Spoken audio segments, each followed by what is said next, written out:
우크라이나 사태로 군인뿐만 아니라 수백 명의 민간인 사망 소식이 전해지면서 안타까움을 더하고 있습니다.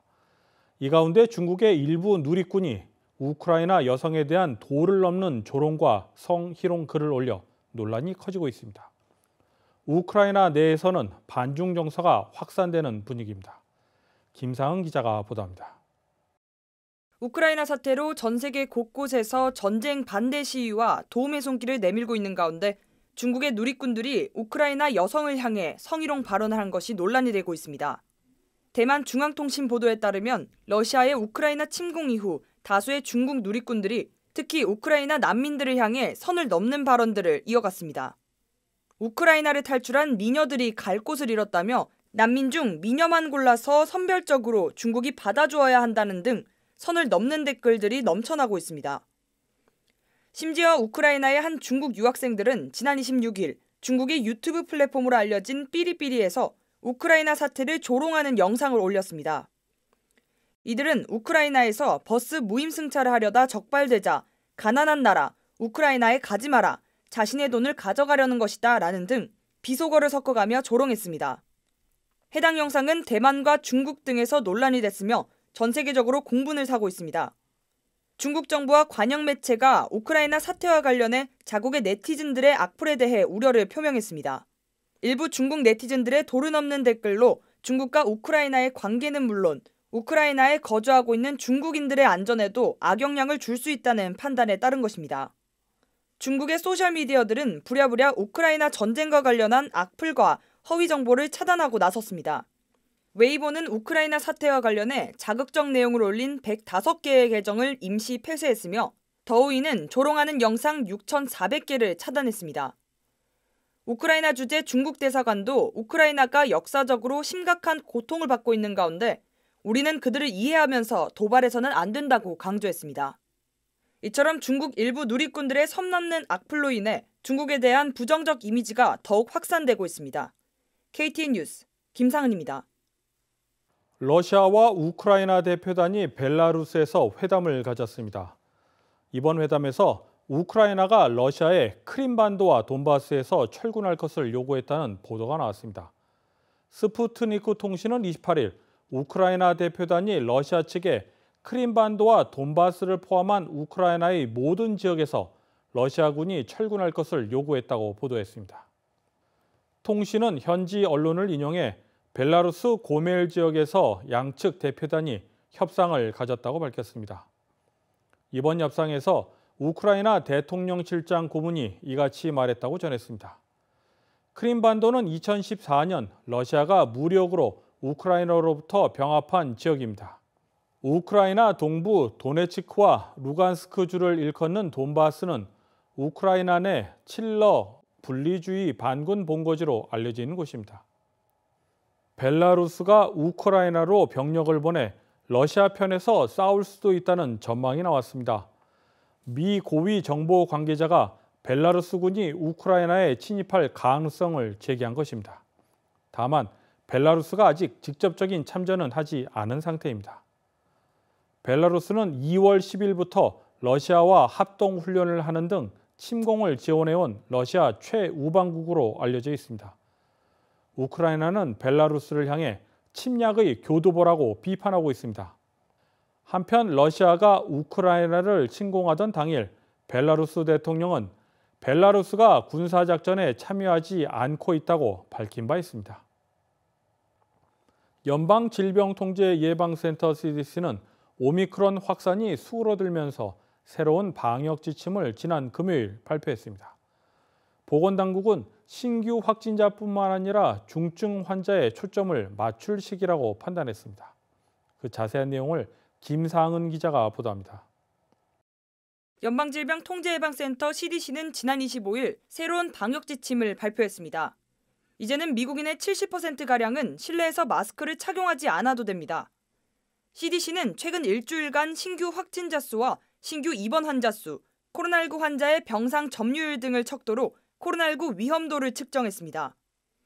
기존의 신규 확진자 수만 고려했던 것에 비해 입원 환자 수와 병상 수용 여력을 함께 척도로 확대했습니다. 이는 기존의 신규 확진자에 초점을 맞췄던 것에 비해 중증 환자와 사망자를 줄이는 데 방향을 바꿨기 때문입니다. 하비어 베세라 보건복지부 장관은 지금은 코로나19 확진자만이 아니라 중증도에 초점을 맞출 때라고 밝혔습니다. 새 지침에 따라 카운티 정부는 이러한 세 가지 척도를 기반으로 카운티의 코로나19 위험도를 측정합니다. 위험도가 낮거나 중간인 지역은 코로나19 백신 접종을 마친 사람이라면 실내 마스크 착용과 사회적 거리 두기를 하지 않아도 됩니다.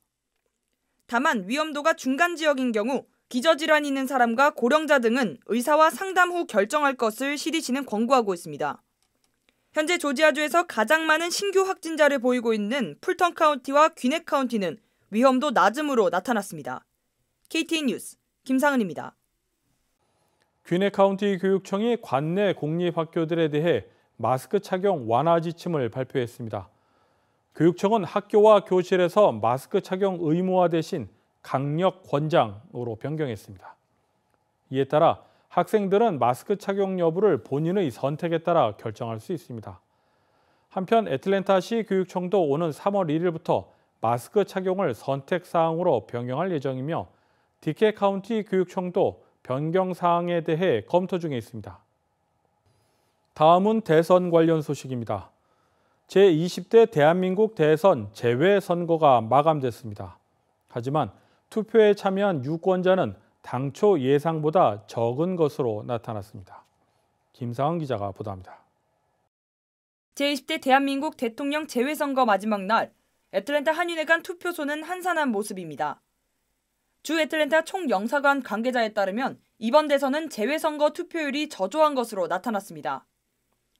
가장 투표자가 많이 몰릴 것으로 예상됐던 지난 일요일은 투표자 수가 겨우 440명이었습니다. 당초 1,200명으로 예상했던 것에 비해 현저히 적은 숫자입니다. 가장 많은 투표가 이뤄진 건 토요일이었습니다. 898명으로 900명에 미치지도 못했습니다.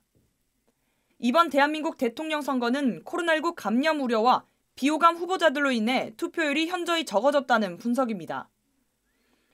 전 세계에서 가장 먼저 재외선거를 마감한 뉴질랜드도 투표율이 저조했다고 보고됐습니다. 한편 애틀랜타는 지난 19대 대통령 선거 당시 70.5% 투표율로 역대 최고치를 기록한 바 있습니다. KTN 뉴스 김상은입니다. 2022 보수정치행동회의 CPEC 행사가 지난 주말 플로리다에서 열렸습니다.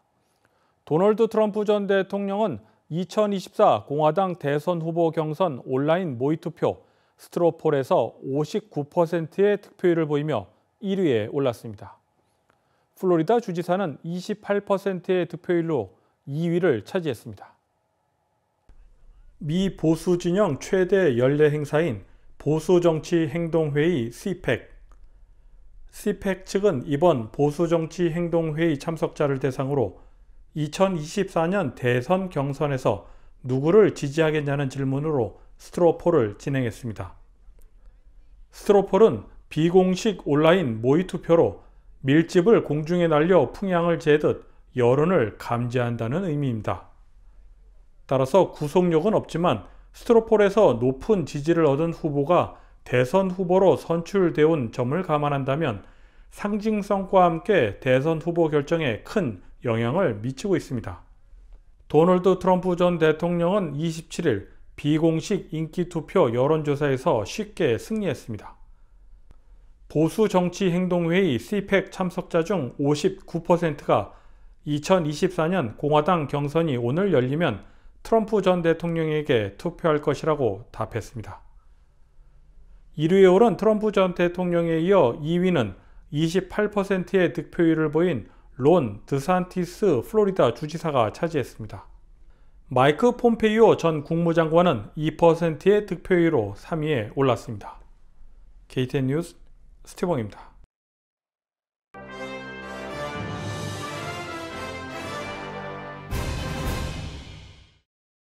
국제올림픽위원회 집행위원회는 28일 블라디미르 푸틴 대통령 등 주요 러시아 정부 인사들의 올림픽 훈장을 박탈한다고 밝혔습니다.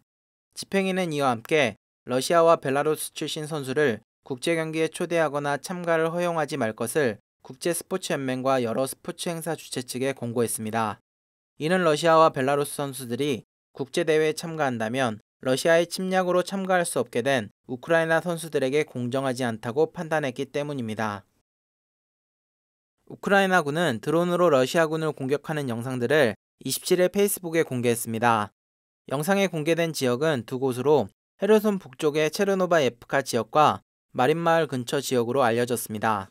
헤르손 지역은 드네프르 강을 건너려는 러시아군과 치열한 교전이 벌어지고 있으며 마린마을 근처 지역은 우크라이나 수도 키예프에서 북서쪽으로 100km 떨어져 있습니다. 이 지역의 공격은 러시아 부크 지대공 미사일 시스템을 겨냥한 것이라고 우크라이나군은 밝혔습니다. 넷플릭스의 한국 드라마 오징어 게임의 두 주연 배우 이정재, 정호연 씨가 27일 로스앤젤레스에서 열린 미국 배우조합 시상식에서 각각 남녀 주연상을 받았습니다.